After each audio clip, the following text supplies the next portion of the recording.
Hi everyone. Well, आप लोगों को नहीं पूछूंगा कि आप लोग कैसे हो, बिकॉज मुझे पता है कि 90% लोग जो हैं वो अंडर प्रेशर हैं, स्ट्रेस हैं, एंजाइटी हो रही है उनको एग्जाम की डेट को सुन के। आप लोग समझ चुके होंगे मैं किस एग्जाम डेट की बात कर रहा हूँ, फीमेल सुपरवाइजर की बात कर रहा हूँ।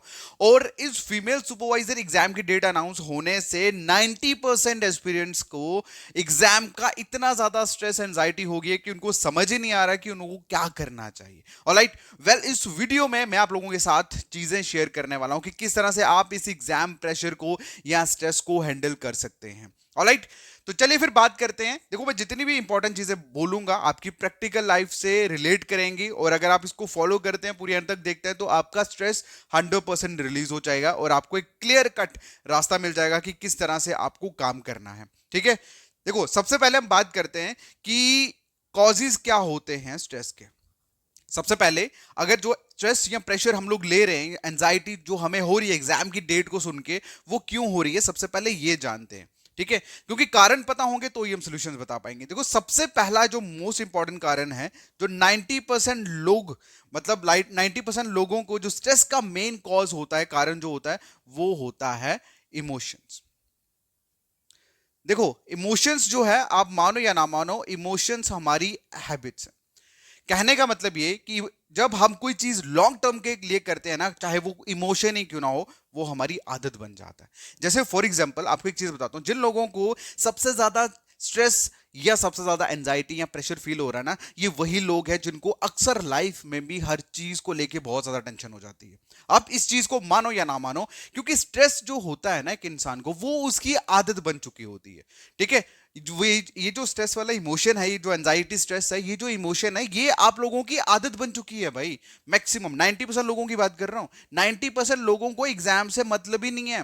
बस उनको स्ट्रेस सिर्फ इस बात का हो रहा है क्योंकि उनका नेचर ही वैसा है। उनको उनका उनको हैबिट बन चुकी है। सिर्फ एग्जाम की बात नहीं है, लाइफ में भी अगर कोई कभी कोई प्रॉब्लम या कभी कोई सिचुएशन, अगर आपको मेरी बात पे यकीन नहीं हो रहा, खुद को एनालाइज करके देखना। 90% लोगों को हर चीज में टेंशन हो जाती है, हर चीज में नेगेटिविटी उनके माइंड में आ जाती है। ठीक है, और आप एग्जाम तो एक कारण है। ठीक है, देखो, हम मुझे, अगर मैं एक नेगेटिव इंसान हूं, ठीक है, छोटी छोटी बातों की टेंशन मुझे हो जाती है, तो उसके कारण जो हैं वो तो ऑटोमेटिकली मेरे सामने, मैं वजह ढूंढ ही लूंगा अपने आप को टेंशन, एंजाइटी या स्ट्रेस के लिए। ठीक है, और यकीन मानो, एग्जाम डेट जैसे निकली, आप लोगों को कारण मिल गया प्रेशर का, स्ट्रेस का, एंजाइटी का, and you are feeling that simple. समझ आ रही है? 90% लोग जो हैं उनको जो स्ट्रेस हो रहा है, वो एग्जाम का उसका कोई रिलेशन है ही नहीं। वो आपकी पर्सनल हैबिट है भाई। एग्जाम को छोड़ो, आप अपनी पर्सनल लाइफ में जान के देखो, आप लोग हर चीज में टेंशन, मतलब एक छोटी सी लाइफ में अगर कोई चीज हो जाए तो भी आपको टेंशन हो जाती है। ठीक है, सबसे पहला कारण तो ये है जो मैंने आपको बता दिया है। ठीक है, क्योंकि हम जो कोई भी, जैसे कोई नेगेटिव इंसान है, ठीक है, वो वो जब कोई इमोशंस लॉन्ग टर्म के लिए वो फील करता है, तो वो उसकी आदत बन जाती है। जैसे फॉर एग्जांपल किसी इंसान को ड्रिंक करनी है या स्मोक करना है, तो वो क्या है, वो वजह ढूंढता है कि शादी आ गई, फंक्शन आ गया, चल कर लेते हैं। ठीक है, यार दोस्त के बीच में बैठे हैं, बहुत टाइम बाद मिल रहे हैं, कर लेते हैं। तो ये क्या है, मतलब करना उसको ड्रिंक ही है। कंडीशन, आपको लगता है कंडीशन मैटर करती है? उसको सिर्फ वो कंडीशन वजह बन गई उसके लिए कि वो कर सके। इसी तरह से स्ट्रेस लेना आप लोगों की आदत बन चुकी है। 90% लोग जो है वो नेगेटिव है इस दुनिया में। उनको सिर्फ एग्जाम का मेन मेन स्ट्रेस एग्जाम का नहीं है, उनकी लाइफ स्टाइल ही वैसा है। ठीक है, एग्जाम तो एक वजह है जिसकी वजह से अब उनको, मतलब अब एग्जाम आ गया तो वो स्ट्रेस ले रहे हैं। ठीक है, पहली चीज, सबसे मोस्ट इंपॉर्टेंट कारण यही है लोगों के। ठीक है, कि इंसान का जो इमोशंस है, उनका जो माइंडसेट है, वो ही नेगेटिव है। वो पॉजिटिव देख ही नहीं सकते। जब पॉजिटिव नहीं दे सकते तो जाहिर सी बात है फिर स्ट्रेस होता है। ठीक है, पहला कारण तो ये है। और दूसरा जो सबसे बड़ा कारण है, वो है बिना प्लानिंग के काम करना। ठीक है, मतलब कहने का ये कि जैसे एग्जाम डेट आई, लोगों ने देखा 23 जून को एग्जाम है, तो उन्होंने सबसे पहले पूरे के पूरे सिलेबस को देखना शुरू कर दिया।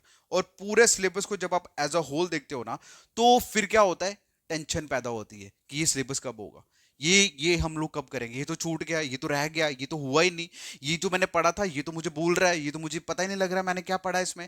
भाई, जब आप लोग एज अ होल चीजों को देखोगे ना, तो फिर प्रॉब्लम ही होगी। जैसे फॉर एग्जांपल, अगर मैं आपको बोलूं कि आप लोग एक बुफेलो जो होती है उसको उठा सकते हो, अगर मैं आपको बोलूं एग्जाम्पल तौर पे कि आप एक बुफेलो को उठा सकते हो, तो जाहिर सी बात आप बोलोगे ना नहीं उठा सकता यार, मैं भी नहीं उठा सकता। अगर मैं आपको बोलूं कि एक न्यू बॉर्न बफेलो का जो बेबी होता है उसको उठा सकते हो, आप बोलोगे हाँ उठा लूंगा। अगर मैं बोलूं कि 2 दिन 2 दिन का जो बच्चा है बफेलो को उसको उठा सकते हो, आप बोलोगे उठा लूंगा। इस तरह से 4 5 6 7 8 दिन अगर मैं बोलूं तो उठा सकते हो ना। तो इसी तरह से अगर आप इसे कंटिन्यू करोगे ना, मतलब पूरे 1 महीने तक, तो वो चाहे जितना मर्जी बढ़ाओ आप उठा लोगे। तो क्या होता है कि मतलब एक स्ट्रेंथ बिल्डअप होती है एक बंदे की, समझ आ रही है, स्ट्रेंथ बिल्डअप होती है। लेकिन जब आप स्टार्टिंग में ही इतना बड़ा पहाड़ देखोगे ना, तो जाहिर सी बात है टेंशन होती है, समझ आई, टेंशन होती है। ये दो सबसे बड़े कारण हैं जिसकी वजह से एक बच्चे को एग्जाम को लेके बहुत ज्यादा स्ट्रेस होता है, समझ आई। पहली तो स्ट्रेसफुल आप लोगों की आदत है, ठीक है, आप लोग खुद देख लेना किसकी आदत है। और एग्जाम जो है वो तो बहाना है, वो तो वजह है, ठीक है। और उसके बाद कुछ लोगों को स्ट्रेस इस वजह से होता है कि वो एज अ होल सिलेबस को देखते हैं, जिसकी वजह से उनको समझ नहीं आता मैं स्टार्ट कहां करूं खत्म कहां करूं, ठीक है। तो अब सुनो, ये थे कारण, ये थे कारण। अब मैं अब आपको बताता हूं कि सॉल्यूशंस क्या हैं, अब आपको करना क्या है। देखो सबसे पहले ऐसे बच्चे तो हो नहीं आप लोग कि आपको कुछ भी नहीं आता।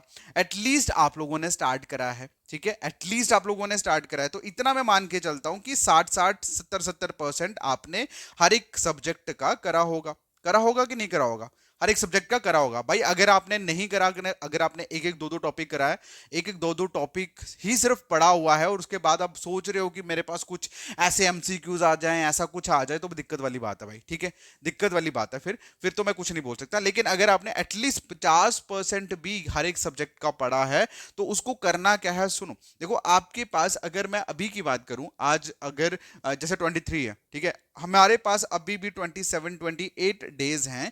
और जो 50% आपने सिलेबस पढ़ा है उसको फाइंड आउट करके हर एक सब्जेक्ट का उसे अलग करो, उसकी स्टार्ट करो रिवीजन। क्या करना, उसकी रिवीजन स्टार्ट करो। और जो आपका 50% सिलेबस रहता है उसको सारा पढ़ने की जरूरत नहीं है, ठीक है। जितना भी जो भी टॉपिक्स रहते हैं आपके, उन टॉपिक्स के जो मेन मेन चीजें होती हैं, जैसे मेन जो कंसेप्ट होता है कि इसके अंदर क्या आता है, कंसेप्ट के शॉर्ट नोट्स बनाओ। क्या बनाओ, शॉर्ट नोट्स बनाओ। बिना कंसेप्ट के एमसीक्यूज करोगे तो मारे जाओगे, मैं पहले बता रहा हूं, ठीक है। चाहे आप जितना मर्जी तगड़ी पावर आपके माइंड की, आप नहीं कर पाओगे, क्योंकि 5 सब्जेक्ट जिसमें साइंस भी है, मैथ भी है, रीजनिंग भी है, नहीं हो पाएगा भाई, ठीक है।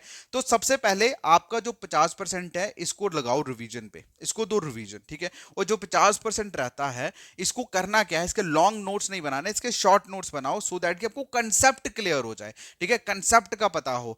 जैसे कंसेप्ट में डिफरेंट डिफरेंट चीजें, जैसे अगर मैं सोशियोलॉजी की एग्जांपल दूं, तो हर एक टॉपिक में क्या होता है, उसके फीचर्स होते हैं, उसके डेफिनेशंस होती है, मीनिंग होते हैं, उसके टाइप्स होते हैं, ठीक है। इस तरह से चीजें जो आती हैं वो चीजें कर लो। उसके बाद क्या करना है, उस जो भी शॉर्ट नोट्स बनाए होंगे, जो भी शॉर्ट कंसेप्ट आपके माइंड में आ गया होगा, उसके बाद एमसीक्यूज करने हैं, उसके बाद एमसीक्यूज करने हैं। समझ आ रही है मैं क्या बोल रहा हूं, उसके बाद एमसीक्यूज करना है। बट अगर आप एक बार बोलोगे कि मैं एक ही दिन में सारा खा जाऊंगा या मैं 2 ही दिन में सारा खा जाऊंगा, तो भाई आप अपने आप को धोखा दे रहे हो, सिंपल सी बात है। और जिन बच्चों ने भाई पिछले 4 महीने में कुछ नहीं पढ़ा, सिर्फ एक एक दो दो टॉपिक करा है, तो मैं आपको क्लियर कट बोल देता हूं कि इस 1 महीने में भी आप चाहे ऊपर से नीचे पहाड़ कर लो, कुछ भी नहीं होने वाला, ठीक है। अगर आपको ये लग रहा है कि मैंने पढ़ा नहीं हुआ है, मैं एमसीक्यूज लगाऊंगा तो एमसीक्यूज से मेरा हो जाएगा, भाई एमसीक्यूज जो होते हैं वो एक क्वेश्चन की किस तरह से फ्रेमिंग होती है वो बताता है। कंसेप्ट अगर माइंड में होगा तो क्वेश्चन किसी भी तरह से पूछा जाएगा तो आप सॉल्व कर लोगे। अगर आपका कंसेप्ट क्लियर नहीं है तो क्वेश्चन अगर घुमा के अगर पूछ लिया तो तबाही हो जाएगी, ठीक है। तो जिन बच्चों को ये दो मेन कारण थे आपके स्ट्रेस के, और मैंने आपको बता दिया कि आपको करना क्या है, आपको कुछ भी नहीं करना, अपना पूरा सिलेबस रखना है। सिलेबस में चेक करो आपने कितना पढ़ा है और कितना आपका छूटा है। जो पढ़ा है उसको अलग कर दो, ठीक है। उसको फिर से, होता ना जैसे कुछ लोग बैठ जाते हैं फिर से वो आंखें बंद करके पूरा रिवाइज करना शुरू करते हैं, फिर कहते हैं यार ये तो याद, ये तो भूल गया मुझे। ओ भाई भूला छूला कुछ भी नहीं है आप लोगों को, ठीक है, भूला छूला कुछ भी नहीं है। एक जगह बैठ के अगर आप पूरी गूगल की विकीपीडिया अपने माइंड में रिकैप करना शुरू करोगे तो नहीं होगा, समझ आ रही है। इसीलिए मैं बोल रहा हूं जितना पढ़ा है उसको साइड रखो, उसकी रिवीजन स्टार्ट करो, और जो चीजें नहीं पढ़ी उसको अलग करो, एंड उसके शॉर्ट नोट्स, इंपॉर्टेंट जो कंसेप्ट हैं कंसेप्ट के शॉर्ट नोट्स बनाना शुरू करो और उसके एमसीक्यूज लगाना शुरू करो, ठीक है। बाकी मैंने आपको बता दिया भाई, हम लोग आप लोगों के लिए नेक्स्ट 2 4 दिन में topic wise MCQs plus test series जो है वो लॉन्च करने वाले हैं, ठीक है। टेस्ट सीरीज और एमसीक्यू सीरीज जो है वो लॉन्च करने वाले हैं।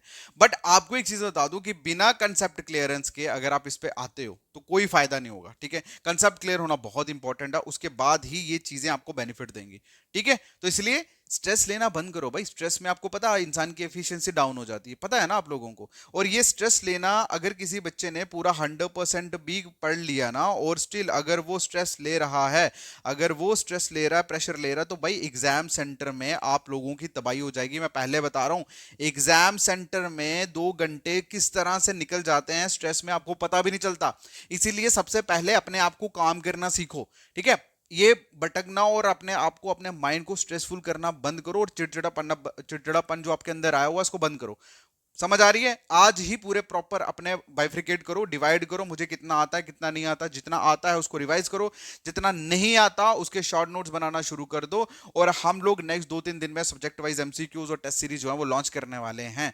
समझ आ रही है? क्लियर है? और उसके बाद जो बुक है वो भी आप लोगों को नेक्स्ट 2 दिन में जो बुक है वो कश्मीर और बाकी अदर डिस्ट्रिक्ट में पहुंच जाएगी, कश्मीर और अदर डिस्ट्रिक्ट में पहुंच जाएगी, ठीक है। तो यही मुझे आप लोगों से रिक्वेस्ट करनी थी, एंड आई होप कि आप लोगों को पता लग गया।